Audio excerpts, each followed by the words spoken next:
ina ka shiga tun ɗazu na wallahi uga nan da je ga mu kullum motar wankin motar tun ɗazu maka sai zaka dawo wallahi uga ni ma ban san haka zai faru ba wallahi yanzu kana ganin lokaci ya ƙure yanzu kuma kaga lokaci ya ƙure ni jira na ake jirgi na kawo kuma ina son in tashi kaga sai na sake wannan ai guri uga da haka sake mun kama garsina sun ɗazu nake neman wannan abin yadda zai assalamu alaikum sai gida barka dai dakta ai lafiya ya gida ya aiki lafiya alhamdulillah wallahi wannan ne na ga wannan yaron mahaukaci ne yana da matsalar kwakwalwa abu biyu ne su kira idan yana bacci bai magana ya bacci sannan kuma idan yana cin abinci haɗewa yake in ya je kashi ko ya ringa kashi yana fiddo abincin da ke kawai bari a cikin abincin ya ringa mai amfani abin yana manta kai cikin wallahi kaga nan da saka rai ne wallahi in aka je aski wannan su mata aka aske fita take ta barkan nayi kace yana da ciwon hauka yana zuwa fa kai da dai rage dai kana gani bugo na dai to yanzu matsalar ce nake ga mai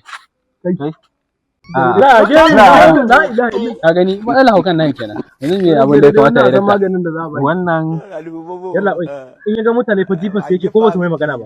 idan na ga mutum ga kamar yana harara ta yasa nake jibe da dubi ya ba wani abu ne duka ba su da lafiya to duka ba su da lafiya a janye musu wata wani abu da lafiya baba